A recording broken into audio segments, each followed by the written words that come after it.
الفرق بين الراعي الألماني والمالينو البلجيكي. وقبل ما نبدأ الفيديو علشان يوصلك كل جديد اعمل سبسكرايب وفعل الجرس.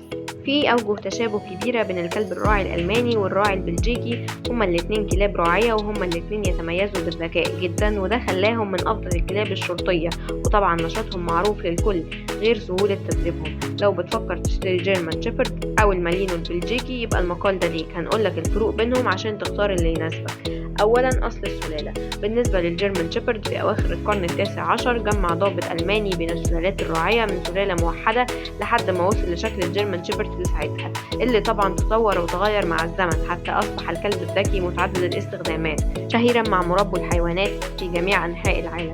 أما المالينو نتج عن 4 كلاب بلجيكية تستخدم في الرعي لتصبح أكثرهم شهرة وذكاء، وبالرغم من قدرتها على الرعي إلا أنها أصبحت من أكثر الكلاب استخداما في الأعمال الشرطية. ثانيا الحجم والألوان. بالنسبة للجيرمان أكبر بحوالي 10% من البلجيكي، ووزنها قد يصل إلى 40 كيلوغرام، وأكبر حجما من المالينو. ألوانها بقى حدث ولا حرج، من أول الأبيض إلى الأسود مرورا بالبني وأصحاب الوجوه الداكنة. أما المالينو أقل حجما ويصل وزنه إلى 36 كيلوغرام بشعر قصير بني فاتح يظهر عضلات بارزة. ثالثا الطباع. الكلبين متشابهين جدا في طباعهم، سواء في استخدامهم ككلاب راعية أو ككلاب شرطية لامتيازهم بالنشاط والذكاء، وده غير اليقظة والوعي العالي اللي بيخليهم يتفوقوا على أي كلب آخر.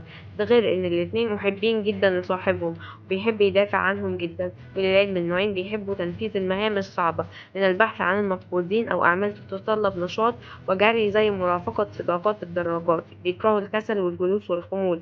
مش هننسى نقول إن الجيرمان أول كلب تم الاعتراف به ككلب مرافق للمكفوفين ومرافق للأطفال. رابعا مستويات النشاط. بالرغم إن الجيرمان شيبرد كلب نشيط وجسمه مثالي، لكن طبعا في مستوى النشاط يتفوق كلب المالينو بشدة. لكن لازم نقول إن الكلبين بيحبوا تنفيذ المهام، وتركهم بدون مهام بيخليهم كلاب مخربة.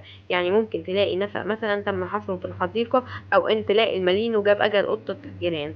خامسا الشعبية. طبعا في الفترة الأخيرة زادت جدا شعبية المالينو لدرجة إن ناس كتير تتمنى تجيبه، شعبيته في ازدياد مستمر، وخصوصا بعد بطولاته وأعماله وفيديوهات اللي بتوصف جماله ونشاطه ولياقته، إلى أنه برضه بعيد جدا عن شعبية الجيرمان شيبرد اللي بيصنف كواحد من ثاني أشهر كلاب في العالم.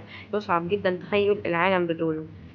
خلاصة الكلام، الكلبين شبه بعض جدا جدا، والفروق بينهم بسيطة زي ما شفنا حتى في السلوك، إلا طبعا في كمية نشاط المالينو واللي بيعوضها الجيرمان بقوته وجسمه الأكبر.